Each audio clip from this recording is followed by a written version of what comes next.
Les chiffres de l'INSEE sont tombés.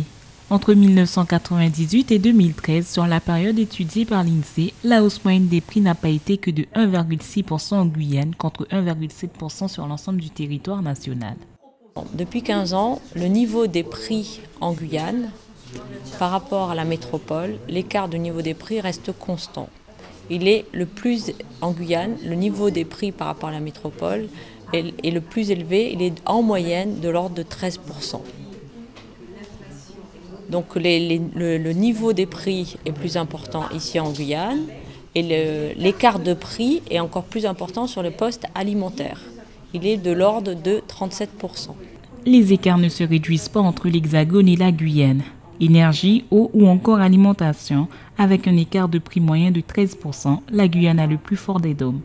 Ces chiffres sont très importants pour nous, en particulier pour l'Observatoire des prix, des marges et des revenus. Je vous rappelle qu'au sein de cet observatoire, on retrouve des représentants de consommateurs, qui sont la population, on retrouve des représentants du monde économique et puis des services de l'État.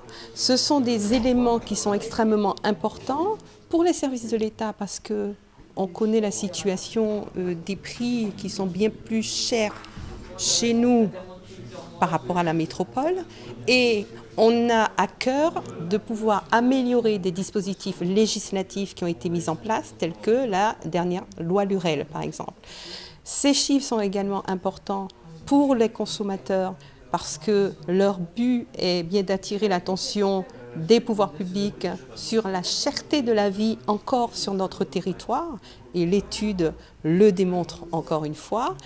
Et ils sont importants pour le monde économique parce que, encore une fois, pour pouvoir créer de l'emploi, il faut pouvoir développer son entreprise.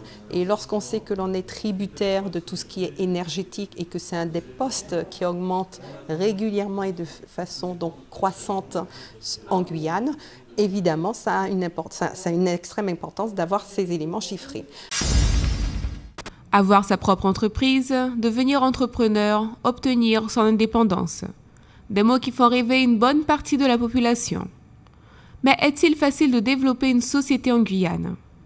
Laya Bocannage, qui existe depuis plus de 20 ans, artisanale dans les premières années, elle est maintenant une entreprise semi-industrielle, dont plus de 15 salariés font partie.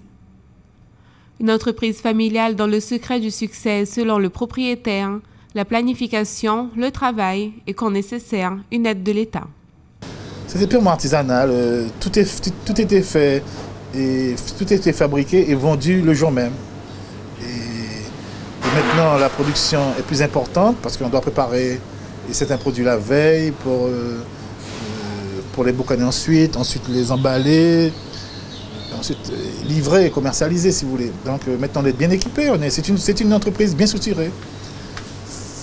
L'entreprise a été souvent aidée parce que l'entreprise s'est restructurée à plusieurs reprises au cours de ces diverses années. Donc, bon, c'est pas un secret, tout le monde le sait, que bon, j'ai été subventionné à 3 reprises.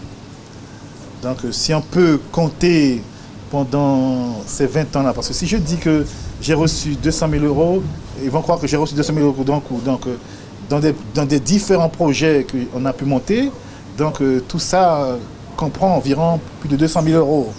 D'accord ? Comme toute entreprise, Laya Bocannage affronte quelques difficultés. Actuellement, la société est à la recherche d'un terrain pour se réinstaller, car les locaux actuels deviennent trop petits pour continuer à l'assiéger.